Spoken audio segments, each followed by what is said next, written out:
thank you for inviting me. I feel like I'm part of this camera club with everybody, everybody from the camera club that's come to Silo City. As Judd said, my background is in photography. I went to school for photography, got an associate degree. I grew up in Milwaukee, Wisconsin. I then was recruited to come down to Emory University in Atlanta, and then went to the State University of New York in Buffalo as an assistant professor of ophthalmology with a 2-year associate degree in photography.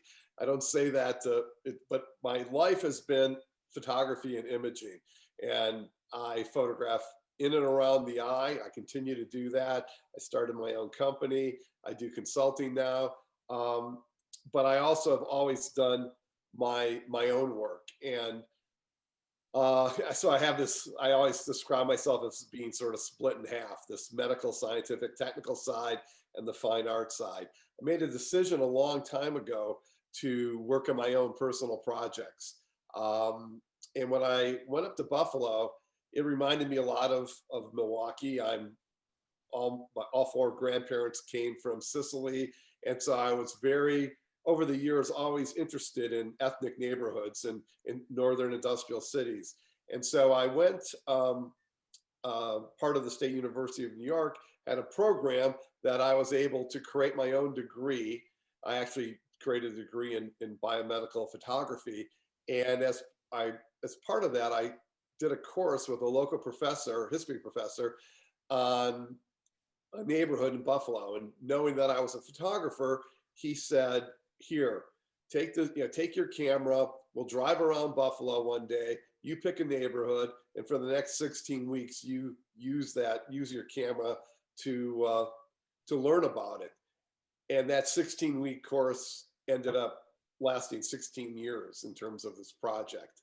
And so I knew nothing about Buffalo's history. I knew nothing about the Erie Canal, but I started photographing, and it became, right from the beginning, I knew that there was more to this project than just the photographs. People always ask, well, what kind of equipment do you use? And I'm pretty basic in my equipment for this. For the photographs you're going to see, they were almost entirely done on a Leica M4P with a 35mm lens with Ilford black and white film. The Leica doesn't even have a light meter in it. And so that's how I did the project. I've learned on a view camera, did the zone system, had a plethora of different cameras, and then decided to just make my life simpler and respond to what I was photographing with the most basic equipment. And what I did was I went into this neighborhood and just started walking around with this camera and a couple of rolls of film in my pocket. And I immediately, I knew that they knew that I didn't belong there. This was a very tight-knit Irish neighborhood. And so I went to the police department, gave them my license number and gave them my business card and told them, you're going to start getting probably phone calls about me. And I sort of walked the neighborhood and started photographing. And I was drawn to the relationship of the neighborhood to the industry, because it's right along the Buffalo River. It's the terminus of the Erie Canal. I came to find out in starting to do research that the Irish guys that lived in this neighborhood, their descendants were the ones that hand dug the Erie Canal across New York State and then settled there. And like I said, I started looking at and meeting. I'd meet, sometimes I think about this because I started in 1989. Now some guy walking around the neighborhood and talking to kids will probably be arrested. But my first contact in the neighborhood were the children. But I was sort of drawn to how the industry interplayed with their lives. Although to them that wasn't unusual, because that's how they lived. That's how they grew up. This little girl coming home from school, walking along the tracks. And so the more people I started meeting and photographing, the more I got to know more people. And again, I thought that in the beginning that this project was really about the Old First Ward, the Irish Old First Ward, this neighborhood and the people there. I got to meet, this is a Joey Belanger who owned a bar. And this is him waiting for after lunch, he's waiting for his buddies to come to play cards. And so again, all this stuff was done. You know, I didn't use any lighting. I didn't use nothing for the most part. You'll see some images here that are going to be done with a panorama camera, a Linhof 6x17, and also then a Hasselblad X-Pan, which is like a rangefinder Leica, except it had a panoramic. As I started doing the project more, I started looking at how I wanted to present this and what types of images, excuse me, that I wanted to put together. Because right from the beginning, I started having people asking me to do exhibits of this as I was doing it. This is an old blacksmith in the old First Ward that I photographed. And I think, you know, if you want to unmute, you want to ask questions, that's perfectly fine. This is an image done with the 6x17. So as I started showing this to people, I started to realize that they didn't understand sort of the scale of the architecture of the grain elevators. And I started thinking in terms of making bigger prints to go on a wall, which is why I got the 6x17. But, you know, in this way, looking at, again, the neighborhood and the people, how they interacted with it. This image really changed the whole project. I came walking around the elevators and I made this image. I saw this guy climbing up into a grain boat and I got invited up. And once I got on deck, I saw all these guys that were unloading the grain boats and they were using technology from the 1840s to unload it. And again, I think about this now, you know, we do the Silo City workshop. And when one of the boats comes in, the whole area is locked down and TSA takes care of it. And I never would have been able to get in to photograph this now. But back in '89, when I started this, it was much easier. And so these are some images showing, this is each of the grain boats has 4 holds. They're filled up with grain. An arm comes down, they take enough grain out of it so the guys can get in it. And then they start using this technology of these huge shovels connected to a motor inside the elevator, and these ropes pull the scoops, these big shovels, from one end of the the hole to the other, where it dumps it and it goes up a conveyor belt from this leg and it gets elevated to the top of the elevator and put into all those silos. One of the things, here's 4 guys. The two ropes on the left control this shovel. These 2 guys control this shovel. It's noisy, it's dusty.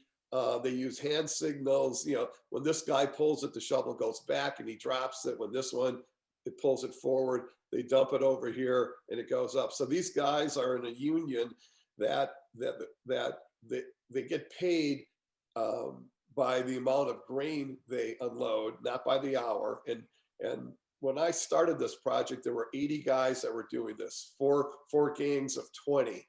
And back 100 years ago, there were 3,000 of these guys unloading boats.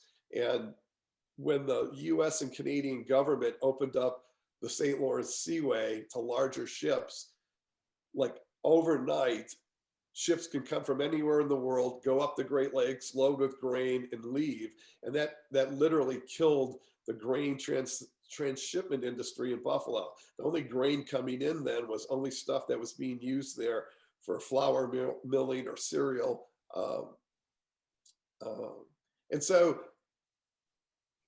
knowing somebody in the neighborhood introduced me to her father, who was in one of these gangs. And he then invited me to come with the gang every time they went to unload the boats.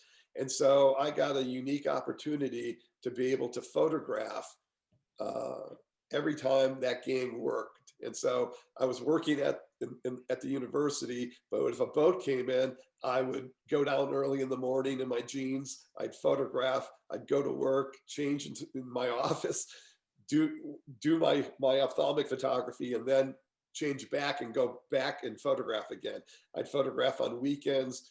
I wrote a blog post about a month ago, and it was photographing in your own backyard.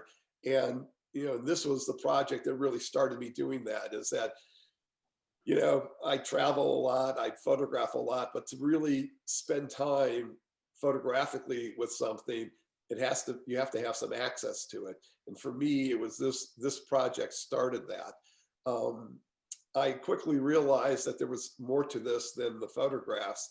And so then I ended up doing 2 master's degrees. I found 2 professors at the university who I could work under, who would give me some guidance. So I did a lot of work in industrial heritage, oral histories. So I did hours and hours of oral histories with these guys. I actually brought in a video camera and did video. Again, this is in the early 90s, so the quality isn't what we have today. I actually then also just brought a tape recorder, higher end tape recorder, and recorded sounds, because I figured at some point we'd be able to take all this and put it together with a computer and tell a story with a lot more than just the images. And I did this again. I was fascinated. I didn't do any research on it per se. I learned from the people that were doing it. This was an older guy that was in the gang. So the jobs were all spread out according to physical ability, but they would sweep up as much grain as they could. A lot of these guys, they weren't doing this full time anymore. Many of them were policemen and firemen. So when a gang would get called out, sometimes not all 20 guys were there, but the system was set up that if your gang worked, you got paid. But if you got done with your shift as a fireman, you were expected to come down to the boat because they still might be scooping. This is the union officers in the union hall. And so again, I started learning more and more about this and doing more and more research and photography based on the project. Here's a series of images. I mean, Buffalo in the First and Second World War fed the world. And so this is from the First World War. This is essentially a TSA pass, we consider it now. So to get into work, you had to have these passes. And so I was able to get these and put together some photographs, again, because I'm thinking down the road, what am I going to use this for? And either in an exhibit, and obviously I wanted to do a book. Then I started asking myself, well, where does this wheat come from? And so one of my students at the university had a cousin who owned a wheat farm on Kansas. And so for a couple summers, I went out and photographed on the wheat farm, just looking at where does it come from? How does it get to Buffalo? I mean, I was on the farm, but here's a terminal elevator in Salina, Kansas. And so, that's how how did you spend your summer vacation? This is my vacation. And then it included, talking with the people in small towns. This was a elevator worker in Marquette, Kansas. The guy on the right, Joel, is the family I stayed with. And so on the farm, so the wheat is always wet in the first half of the day. So the farmers would always get together, have breakfast, talk about weather and grain prices. But he really, his family really welcomed me. I stayed with them.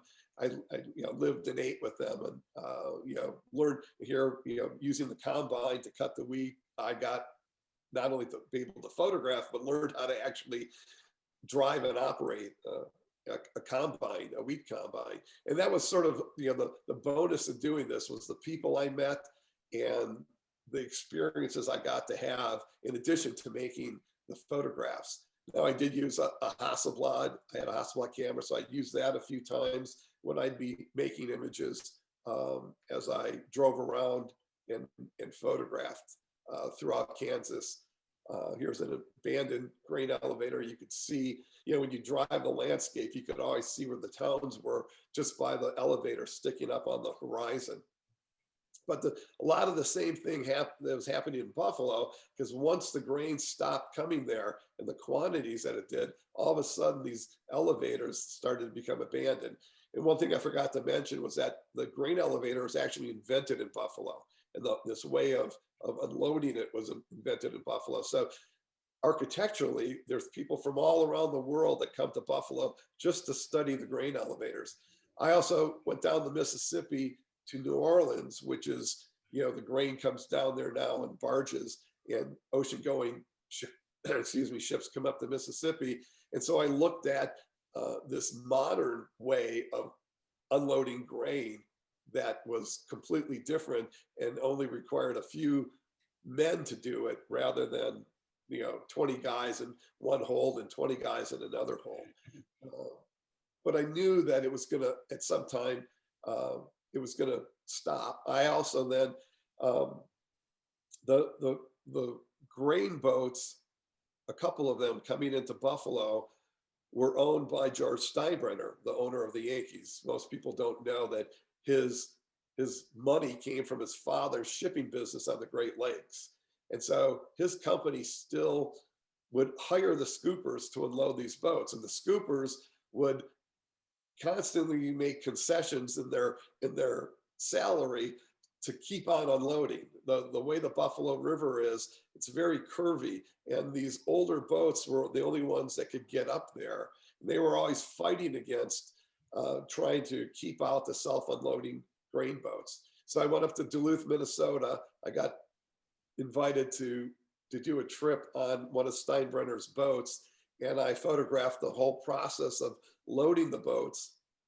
And then I took a trip across the Great Lakes to Buffalo to photograph it being unloaded, and then the return coming back. And the interesting thing for me was, again, they let me, it sounds crazy, but they let me sail the boat on Lake Erie. And again, I trying to sail this boat with this big wheel, and it's 1,000 times harder to stay on a course than I could ever imagine. And one of the other sort of really fun things was, on the way back, we were sort of at the apex of Lake Superior at about 2 a.m, and the first mate comes and knocks on my door and gets me up, because there's the northern lights playing out across the sky for about an hour in complete darkness. So I tried to put together this story, and it was interesting to me that every part I photographed, nobody really knew about the other part. The grain got there, but the guys didn't know really anything about how it got there or where it came from, and vice versa. So it kept on going in many different directions. This is one of the ship's mechanics on the great grain boat, but it gave me the opportunity to talk and learn and hear their stories, because ultimately I thought in this project, the stories were really their story. And I can talk about how I did it, but the story and the history is really theirs. I mean, this was one of the cooks on one of the boats. This was the boat I came over with and actually underneath that S was George Steinbrenner's private suite, which they let me stay in during the whole trip. But this is actually part of Silo City now, and back then it was still in use, loading and unloading grain. The boat would take off, and as soon as we got out into Lake Erie, they'd go through the whole hull and the whole of the boats, and then clean it out. All the photographs I did were done on film, usually with the Leica. But as it ended, because it went down from 80 guys to 40 guys, and then finally, after 16 years, they unloaded their last boat, because they were converting these boats into self-unloading boats. And you know, I've done the workshop for 10 years at Silo City, but I always wanted to get the last shot of the project, which to me was this self-unloading boat, uh, loading up and using that big arm to take the grain up into into the elevator. And again, it's, you know, the grain scoopers were gone. As Judd said, that the work was 12th print portfolio of this was purchased by the George Eastman House for their permanent collection. And since all this, I mean, I've always had the idea of writing a book. And during the last Silo City workshop, the head curator at the Birchfield Penny Art Center, which is in Buffalo, um, I met with him, and also um, Tony Bannon, who, when I started my project, Tony Bannon was the executive director of the Birchfield. Then he went to the George Eastman House. Then he came back to the Birchfield, and then he retired. But he's always wanted to write the book. So we got the go ahead from the Birchfield for about 2 years from now to do a major exhibition of this, do a book, and then just recently, WNED, which is the public TV station in Buffalo and Toronto, has now said they're interested in doing a half-hour program on the project when the book and the exhibition come out. So it's, you know, something to me. I mean, this is just one of the projects I worked on, but obviously the longest that I've ever done. I've done other projects. I'm interested in, like, I've done one on family-owned tobacco farmers in Kentucky. I'm doing one now on small cotton farms and cotton gins in Georgia. So that is my sort of passion, and what I do with my photography life outside of working in ophthalmology. And, you know, as Judd mentioned, that you know, doing another Silo City workshop this year in July. Bill McLaughlin was kind enough. The image down there is a frame from a drone video he did of the whole site, which is on my website. That's just absolutely beautiful. So we do this, and in many ways, it's Old Home Week for your camera club, because so many of the people, you know, come. I mean, I think Bill Woody has come to every workshop that I've done there. And as Judd also explained, my wife and I have a home on the Isle of Skye in Scotland, and so I do a workshop there every year. Although it's only limited to 4 people. It's much more intimate. It's much more directed at not just making photographs, but looking at photographs and sort of taking the work to another level. So I'd be happy to answer any questions anybody might have about any of this. Hey, Mark, Mark, I have a couple questions, and I want to just encourage anyone watching, if you have a question for Mark, you're going to need to unmute yourself and go ahead and ask, but I actually have about 3 questions. Okay. Are any of these silos still in use? Yes. There are, the one that you saw, the self-unloading boat, that one's still in use. And there's a General Mills, they make Cheerios in Buffalo, and they have their own silo. And so that one's still in use, but every other one is not in use. If you look at Bill's photograph here from the video, I don't know if if I can get my cursor here. So you see this elevator right over here? I don't know if you can see my cursor. But up until about 3 years ago, this elevator and the adjacent flour mill were in use. And then they shut it down. The owner of Silo City bought it back. So this whole area you see is Silo City.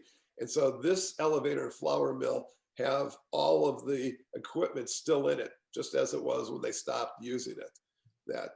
But there's probably another 10 elevators around that are not in use. And how old are some of these silos? I think the Great Northern, which I don't have a photograph of, is on the National, Register of Historic Sites. It's brick with steel silos in the inside. We can't get into it, but that might be, going on close to 150 years old.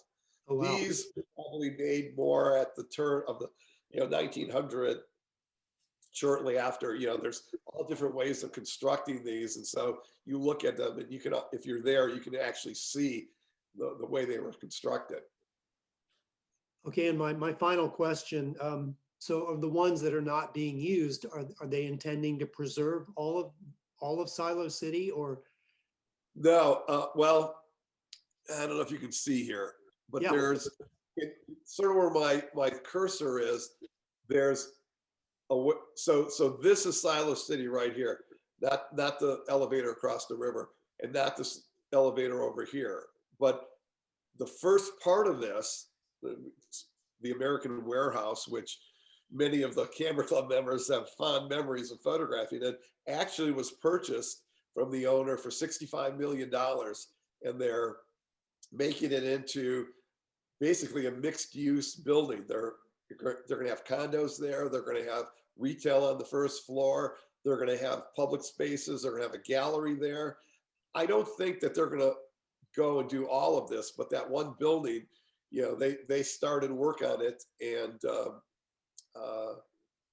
actually just before last year's workshop. So we really couldn't even get inside there to photograph. But the stuff that's left, there's close to 1 million square feet of space to explore. I think the Bill and I can't remember who came the first time to the first workshop, but they came, and at the end of it, they said, we signed up for this workshop, and we thought, what are we going to do for 2.5 days photographing? And they said at the end of it, they only scratched the surface in 2.5 days. And I think I get a lot of people coming back because there's so much space, and then the light changes, that everything changes there. And so it's like you can't photograph it in 2.5 days. It's impossible.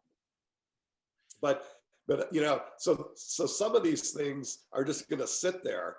Others might be reused. In this American Warehouse is really the first real step in starting reuse. The whole area, Old First Ward and along the river here, when I was photographing, I mean, nobody would go down there. It was pure industrial, abandoned industrial space.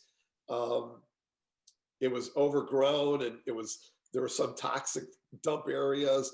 Now the guys will tell you that they've seen the changes over 10 years, because now people have bought things, knocked it down, built other things, restaurants. The Old First Ward is now becoming the place to buy a house and redo it, and it's got a whole life of its own. Hey, Mark, I was going to throw in too. I was watching a movie on Netflix the other day. It's called Kill the Irishman. It's about Danny Green in Cleveland, but it starts out with the whole story of all the grain scoopers scooping grain in the boats, the bartender Really? calling out to the crowd of who's going to be scooping grain that day. I just thought of you the whole time. It was amazing. Yeah, the whole boss scooper system, it was all Irish. That it was all run out of saloons, and they, in many of these, they were actually paid not in cash, but they were paid in sort of credits that had to be used at the stores. I mean, where we photograph in the morning, right at the foot of Hamburg Street. I just finished a book, and you wouldn't believe the number of bars that were there along that, where that are their houses now. It was incredible. The story goes, I mean, the Erie Canal was built because of the War of 1812. And, the British invaded Buffalo and burned it. There was no way for US soldiers to get there. And so that's why they decided to dig this canal as a highway, really, to move troops. Of course, it was also used for commerce. And the Irish guys that, dug it, many of them came out of the prisons in New York City because the guys they hired would quit digging this. And they basically gave them the option of, we'll pay you to dig this, and if you finish digging it, then you're free. And then they settled there. But they also, before the 1843, with the elevated, when Joseph Dart invented the steam powered system, a grain elevator, when he invented it, he was laughed at because the common feeling was there's nothing cheaper than the backs of Irishmen to go into these things with shovels and fill up these wooden boxes with grain and walk up and then take them and store them someplace. So, it's pretty amazing that, up until 10, 15 years ago, they were using this technology from the 1840s, and it was the only place in the world where they used this technology for unloading grain.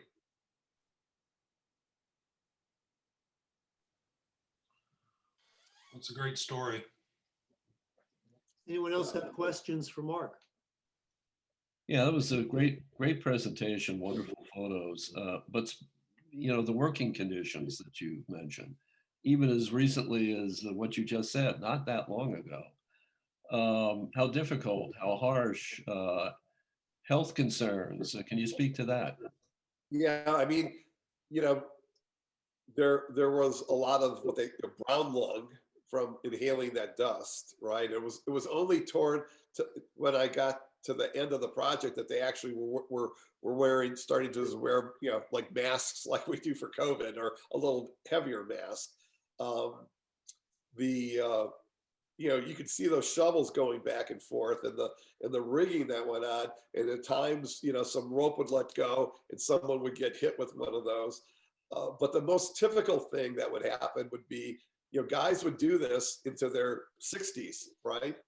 And even up till 70 or early 70s, and climbing out after they spent a whole day unloading. It was just, you can imagine hard physical work. In summer, it was hot and dusty. In the winter, you're sitting below water level. I mean, I'd be there and just freezing. I'd be dressed warm. But one of the most common things was somebody would climb out, because you had to climb out of that thing, out of the hole of the boat, to get to the deck, and then die of a heart attack. So yeah, there was, all those things together. It wasn't very safe, which, again, you think about it now, me trying to do something like this now, no one would let you because they'd be afraid that you would be somehow doing something to undermine, how they were working. Thanks for that information. I can say that, I mean, to me, I think the best compliment that I got was on the last day that they scooped. It actually was during the winter, because during the 100 years ago, they would have 10 or 15 of these lake freighters tied up on the breakwater, loaded with grain, and pulling them in and unloading and pulling them in. But again, the guys got paid by the bushel, so they were always working as fast as they could, to get it done quickly. And then the last time they scooped, it was really different, because they knew it and they were taking their time, right? And they were enjoying it in a sense. And at the end, I got everybody together along the shovels there with the big marine leg sticking there, and I made this group photo, because this was the last time anybody was ever going to scoop. And when I got done, one of the guys said, wait a minute. He said, here, they talked to someone else. He said, grab his camera. He says, Mark, you get in here. You're one of our gang too. So, I mean, that was, to me, the biggest compliment. I would go they'd have a union meeting. I'd go and bring photographs and give it to them. I'd go and drink with them after it was all over. I got invited to their weddings and funerals and parties. So when I left Buffalo to come back to Atlanta, people I worked with actually had my going away party at one of the bars in the old First Ward, because I had just spent so much of my time there. I mean, I'd photograph on weekends, like I said, mornings, evenings, whenever I could, whenever the boat was in, I was photographing. St. Patrick's Day at the bars. So there's, Mark, yes, great job. thanks. This is Woody. Great job. See you in July, my friend. Well, thank you. And, I appreciate all your support and the support of everybody from the club that comes to the workshops. I really appreciate it. It helps make it a reality. Hey, it keeps us off the streets at night. Well, while you're photographing, that doesn't mean it keeps you off the streets at night in Buffalo. All true. Thank you, sir. Well, thank you. Thanks, great program. Thank you. If you don't mind spending just a minute, can you comment briefly on ophthalmological photography from? Sure. Yeah, that's a big. It's ophthalmic, right? That's It's so yeah. I'll comment it briefly in the sense that I wanted to be a documentary photographer when I went to school for photography, and then Life magazine folded, and at the same time, we were watching Vietnam at night via video, and somehow, as an 18-year-old, I figured out early on that the days of documentary photographers were over, in a sense, and so and I had this ideal when I was young that I was going to use photography somehow to help people. I was going to do stories that were going to cause some change, right? And then when that was over, I said, how can I use photography to help people? And that's when I found medical photography, and I did that for a couple of years. And then I found this thing called ophthalmic, which is using specialized cameras. I mean, most people, you you can't see well, you get glasses. Well, there are like 11 specialties in ophthalmology, each dealing with a part of the eye. And each of those parts of the eye have specialized photographic imaging done to help with the diagnosis, the treatment, or even the clinical trials. And so, I thought to myself, what better way to help people as a photographer than with their vision? So, you're photographing the retina, the optic nerve, the iris, the lens, the cornea, the pediatric ophthalmology, oncology, cancer in the eye. So all those things required specialized cameras and specialized training in a sense. I got my training on the job, like most of us. But then I also said, one of the reasons I moved up to Buffalo and got the academic position was because I then created a Bachelor of Science degree in ophthalmic photography to teach people in a structured way, to give them a degree on how to do this. And so, when you hear of macular degeneration, right? I mean, that's something we do where we inject sodium fluorescein dye into the vein in the arm, and it goes to the heart and it gets up into the eye in about 12 to 14 seconds. And we photograph it as it goes through the arteries and comes out through the veins. And if macular degeneration, there's usually a blood vessel from the back layer circulation of the eye that's broken through and is causing your central vision some distortion because of that blood vessel.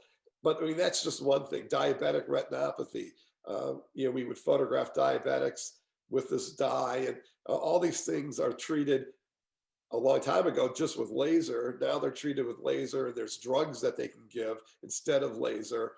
But when I moved to Atlanta in 1980, we started seeing all these young guys come in with strange stuff in their retina that nobody knew what it was. Of course, that was the start of AIDS. So there's a lot of things systemically that happens to your body, and your eye is the only place that you can look into the body. You can dilate the pupil, and then you can look into the retina and see your veins and arteries. And so, even things like sickle cell anemia or high blood pressure. I mean, a lot of those things that we think about are can manifest themselves.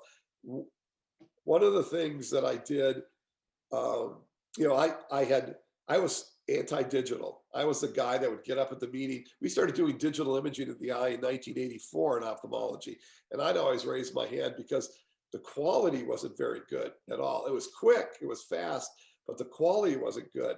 And because of my connection with regular photography, when the first full frame 35 millimeter size sensor came out by Philips that was 6 megapixels, I found basically invented a high resolution digital imaging system to photograph the retina. And then all of a sudden, you know, that stopped us from using film, but it gave us so much more information. And then recently I worked on a project where we took a specialized camera to photograph the retina that uses a scanning laser.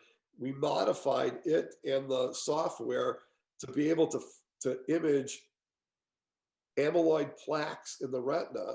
And that's important because when somebody has Alzheimer's, one of the sort of differential diagnosis, they do a spinal tap and they do a PET scan of the brain where you see all these plaques in the brain to confirm Alzheimer's. But the feeling was, well, if we can see them in the brain, maybe we can catch them early in the retina, and then we can start using these drugs to see if it actually slows down, stops, or reverses Alzheimer's. So there's a lot of stuff in the eye that's going to be being done imaging wise that doesn't have anything to do with vision, but has to do with really looking at other parts of the body and then being able to try and treat it by seeing it much earlier than you would waiting till somebody actually has Alzheimer's, they have dementia, they try to use these drugs, nothing ever worked. Well, now there's studies being done, some with the same drugs, to say, hey, we saw this real early.